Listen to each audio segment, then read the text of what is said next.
अगर आप ETFs यानी कि एक्सचेंज ट्रेडेड फंड्स के बारे में एक डिटेल्ड वीडियो ढूंढ रहे हो तो आप सही जगह लैंड हो गए हैं।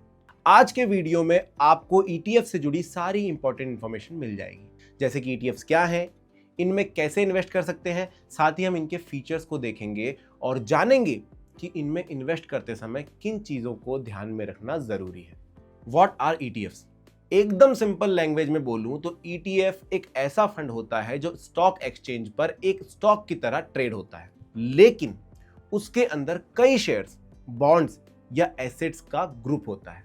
हमने इंडेक्स फंड्स ऑलरेडी इस वीडियो में डिस्कस किए थे। ETFs भी आपको इंडाइसेस में इन्वेस्ट करने में हेल्प करते हैं। म्यूचुअल फंड्स की तरह ETF भी इन्वेस्टर्स से पैसा इकट्ठा करते हैं और उस पैसे से डिफरेंट कंपनीज के शेयर्स, बॉन्ड्स या कमोडिटीज में इन्वेस्ट करते हैं। लेकिन म्यूचुअल फंड के अपोजिट ETF को आप स्टॉक एक्सचेंज में लाइव प्राइस पर खरीद या बेच सकते हैं, बिल्कुल एक नॉर्मल शेयर की तरह। चलिए एक एग्जांपल से समझते हैं। बजाज फिनसर्व निफ्टी 50 ETF एक ETF है जो निफ्टी 50 कंपनीज में इन्वेस्ट करता है। इसके एक यूनिट की वैल्यू अराउंड 240 रुपए है। इसका मतलब अगर आप इसका एक यूनिट या शेयर लेते हैं तो आपको निफ्टी 50 की कंपनीज का एक्सपोजर मिल जाता है। चलिए अब स्टेप बाय स्टेप देखते हैं कि ETFs में इन्वेस्ट कैसे किया जा सकता है। स्टेप 1, ब्रोकरेज अकाउंट खोलना। सबसे पहले आपको एक ब्रोकरेज अकाउंट खोलना होगा। ये आप किसी ऑनलाइन ब्रोकर या किसी ट्रेडिशनल ब्रोकर के थ्रू कर सकते हैं। स्टेप 2, अपने अकाउंट में पैसे डालो। पहला बैंक ट्रांसफर या इंटरनेट बैंकिंग से और दूसरा UPI से। मान लीजिए आप अपनी इन्वेस्टमेंट 5,000 रुपए से शुरू करना चाहते हैं, तो बस अपने ब्रोकरेज अकाउंट में एक बैंक ट्रांसफर करके आप ये कर सकते हैं।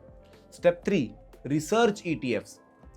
ये स्टेप सबसे ज्यादा इंपॉर्टेंट है। आपको किसी भी इन्वेस्टमेंट डिसीजन से पहले थोड़ा होमवर्क करना ही चाहिए। देखिए मार्केट में काफी टाइप्स के ETFs अवेलेबल हैं, तो सबसे पहला टास्क है ये डिसाइड करना कि कौन से ETF में इन्वेस्ट करना है। Nifty 50, gold, silver, international category decide करने के बाद आप उस कैटेगरी के एक ETF पिक कर सकते हैं। उसके लिए आपको और भी 3-4 पैरामीटर्स देखने पड़ेंगे। Step 4, check expense ratio. Expense ratio मतलब फंड मैनेज करने का खर्चा। एक्सपेंस रेशो में डिस्ट्रीब्यूशन चार्जेस, एडवर्टाइजिंग और फंड मैनेज करने के लिए जरूरी दूसरे खर्चे भी इंक्लूड होते हैं। अगर किसी ETF का एक्सपेंस रेशो 0.1% है तो इसका मतलब क्या है? इसका मतलब है कि फंड मैनेजर आपसे हर साल आपके टोटल इन्वेस्ट किए हुए पैसे का 0.1% एज फीस चार्ज करेगा। यह फीस डायरेक्टली आपके रिटर्न्स में से डिडक्ट होती है, आपको अलग से कुछ पे नहीं करना पड़ता, लेकिन ओवरऑल रिटर्न्स थोड़े कम हो सकते हैं। एक एग्जांपल से समझते हैं कि एक्सपेंस रेशो कम होना क्यों जरूरी है। मान लीजिए आपने 1 लाख रुपए इन्वेस्ट किए एक ETF में जिसका एक्सपेंस रेशो 0.1% है। इसका मतलब हर साल आपसे 1 लाख रुपए का 0.1% कटेगा, जो होता है 100 रुपए। फंड मैनेजर आपके इन्वेस्टमेंट का 100 रुपए हर साल मैनेजमेंट चार्जेस के लिए ले लेगा। इन अदर वर्ड्स, अगर ETF का रिटर्न 10% होता तो एक्चुअल आपको अप्रोक्सीमेटली 9.9% का रिटर्न मिलेगा। Step 5, place order. अब जब ETF डिसाइड हो गया हो, अपने ब्रोकर ऐप पर उसका नाम सर्च कीजिए। उसके बाद ETF खरीदने के 2 तरीके हैं। पहला, मार्केट ऑर्डर। इस ऑप्शन से आप करंट मार्केट प्राइस पर ETF खरीद सकते हैं। दूसरा, लिमिट ऑर्डर।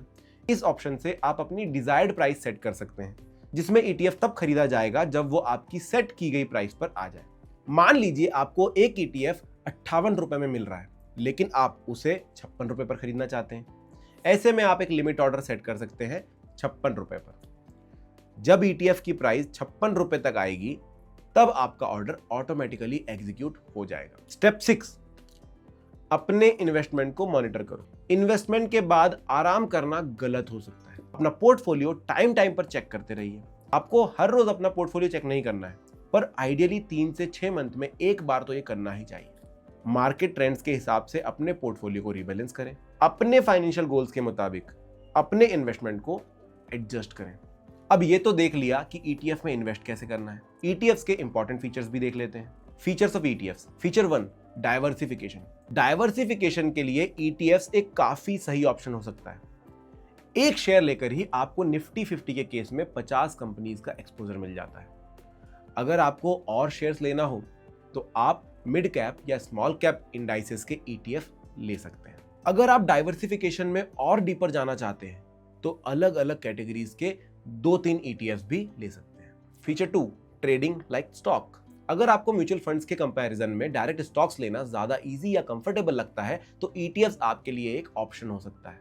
ETF को आप मार्केट ओपन होने के दौरान कभी भी खरीद या बेच सकते हैं।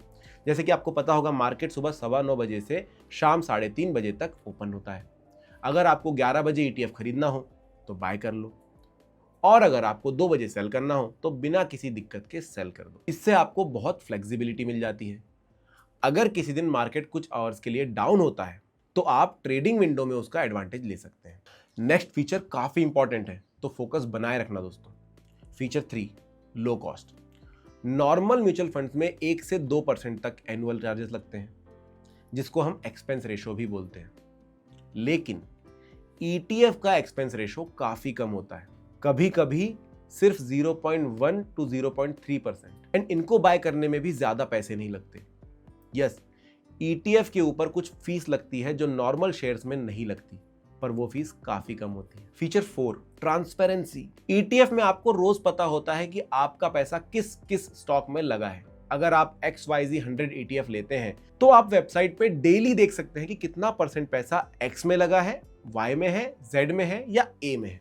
म्यूचुअल फंड्स में ये अपडेट महीने में एक बार मिलता है, लेकिन ETFs में आपको ये डेली मिलता है।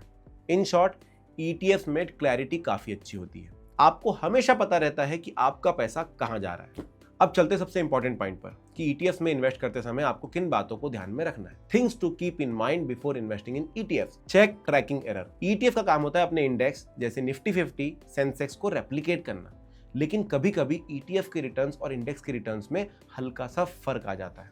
इसे बोलते हैं ट्रैकिंग एरर।